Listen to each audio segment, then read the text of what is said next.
feeling like you just can't keep up with all the global news, one crisis after another. Well, today we're zooming in on something really important happening in Africa. It might not be top of your feed, but it definitely deserves attention. We're talking about the continent's growing debt situation and, crucially, a big push for African-led solutions. Exactly. We're doing a deep dive into the very first African Union Debt Conference. It happened in Lomé, Togo, back on May 12th, 2025. And, this wasn't just another meeting. It felt like a real turning point where the seriousness of the debt issue really hit home. Yeah, you could tell from who showed up. The presidents of Ghana and Togo were actually there in person, plus a virtual address from Zambia's president, loads of central bank governors, finance ministers. That level of engagement, it speaks volumes, doesn't it? It really does. So our mission today, basically, is to pull out the key takeaways from Lomé and the talks around it.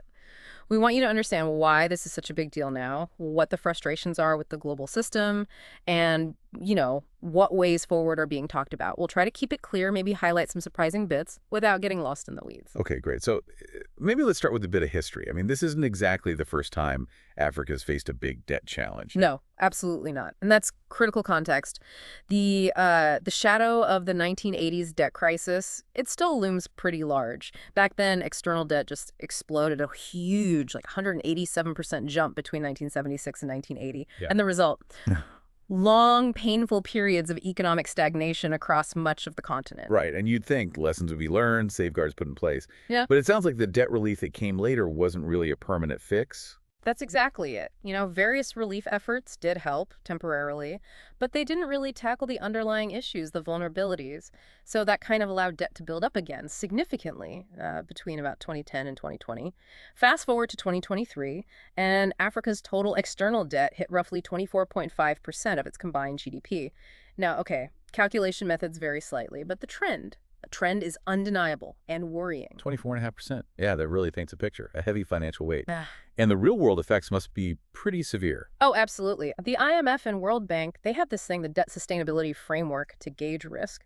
Well, according to that framework, in 2023, a really concerning 25 African nations were either in debt distress or at high risk of it. 25? Wow. How does that compare to before? Well, think about this. Back in 2012, that number was just 9. 9 to 25. That's a huge jump in about a decade. It's a rapid, alarming increase. And maybe the key point here isn't just the number itself, but the speed of that change. It kind of signals that the ways we're handling this globally, they might not be working. Okay, so what does that actually mean on the ground? For people, for governments? It means incredibly tough choices. We're seeing more and more African countries spending more money just paying back loans and interservicing debt than they are on vital things like healthcare. Debt payments over healthcare. Yeah. That's stark. It is. Think about that trade-off. Money that could build hospitals, train doctors.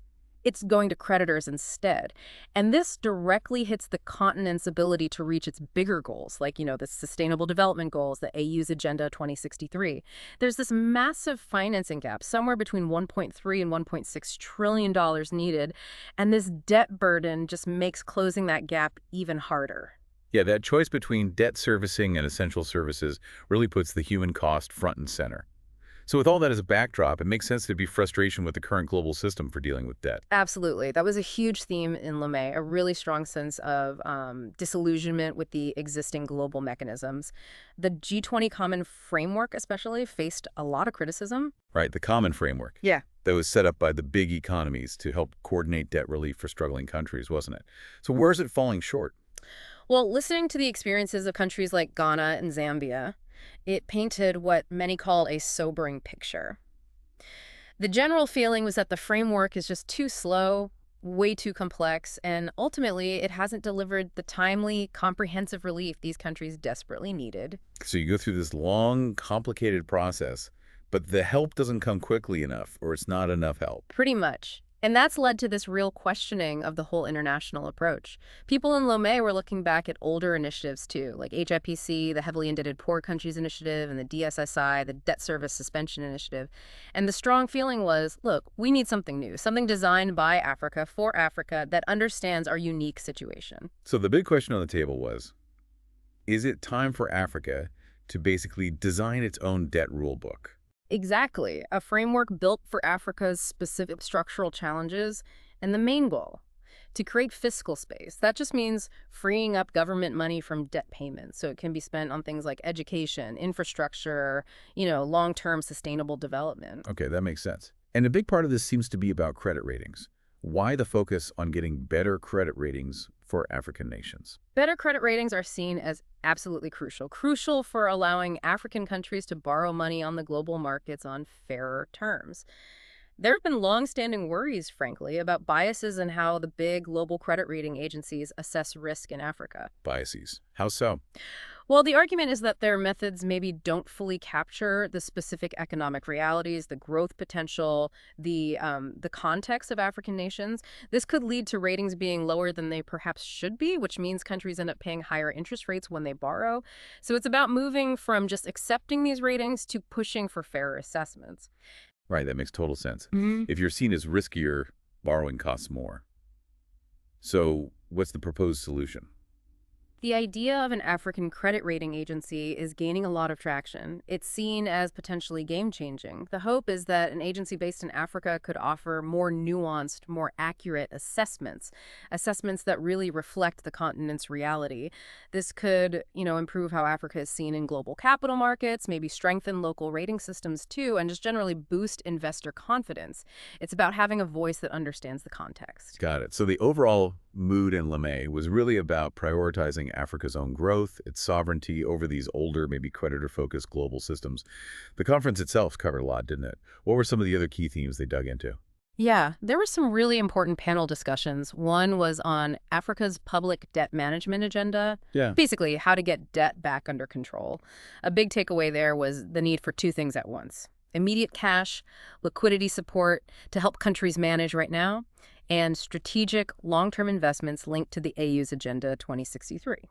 So tackling the fire, but also planning the rebuild. Right, dealing with the present while building the future. Exactly. Then there was that critical look at the G20 Common Framework and the current debt conundrum. And as we said, it really hammered home the framework's problems and pushed hard for this new Africa-led debt workout mechanism. The key phrase was participatory intergovernmental negotiations, making sure everyone, creditors and debtors, has a real say. That sounds much fairer. What else was on the agenda? A lot. Strengthening how countries manage their own debt internally, better oversight, more fiscal discipline, stronger institutions.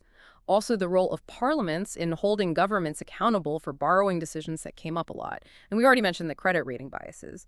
Plus, looking at new ways to finance development beyond just loans, the role of Pan-African banks, and crucially, transparency. Making debt data accessible involving civil society. They really tried to cover all the bases. It definitely sounds like a comprehensive approach. And this all led to the Lomé Declaration. What's the significance of that? The Lomé Declaration on Africa's debt is basically a unified stance. It's all the participants agreeing on a common position. Think of it as a roadmap, outlining shared principles and goals that will guide how Africa approaches debt negotiations and reforms going forward.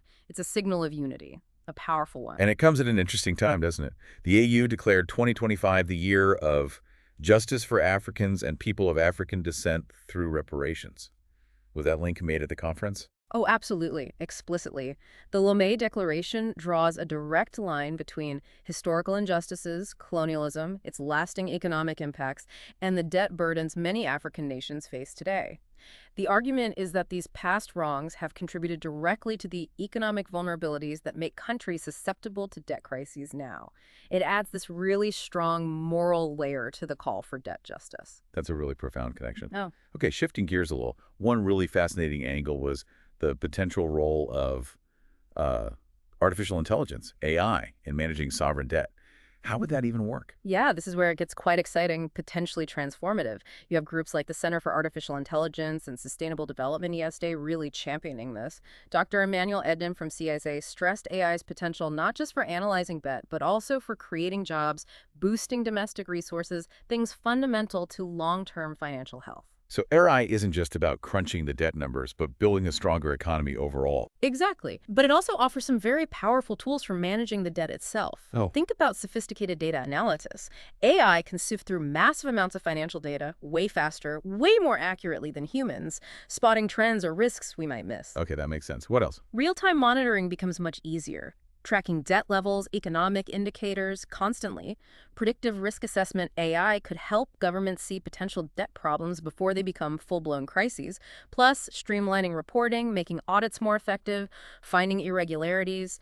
And there's even talk of combining AI with blockchain for super secure, transparent debt records. It's a whole suite of potentially powerful tools. Wow. Yeah, that's quite a range of applications. So you've got this political unity from Lome. Hmm. You've got these innovative tech ideas like AI. What's the overall picture? Is this a real path towards greater fiscal sovereignty for Africa? Well, the Lomé Declaration definitely shows a strong resolve, a real determination for Africa to take charge of its debt situation. Combining that political will with new solutions like AI and pushing for this new Africa-led participatory debt framework.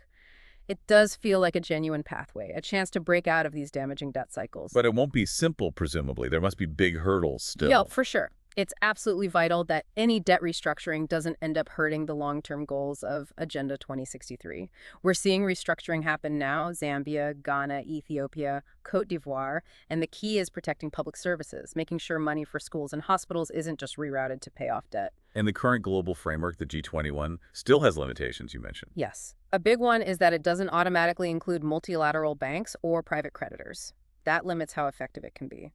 There's a strong case being made for the 55 African nations to collectively push for something like a debt service suspension, maybe even just on interest payments, to stop essential services being squeezed out. And domestically, Right. within countries. Domestically, keeping a close eye on debt-to-revenue ratios is key. Implementing progressive tax systems, too, so the burden isn't all on ordinary people. And finally, strengthening oversight. Really robust roles for parliaments, courts, auditors general, and having strong, independent debt management offices. Accountability is crucial to stop history repeating itself. So Lomé really feels like a watershed moment then. More than just talk, it's Africa signaling it's ready to take the reins of its financial future. Exactly. It feels like a unified, determined effort to own the problem and push for real, fundamental changes in how global finance works, especially concerning Africa. This has been incredibly insightful. It really highlights what a critical time this is for the continent. So for you, listening, Yeah. thinking about how interconnected our global economy is, what do you see as the wider ripple effects of Africa's debt situation and this push for self-determination? What does it mean for the rest of the world? And maybe what role should international cooperation play in genuinely supporting these African-led solutions? Definitely some food for thought there.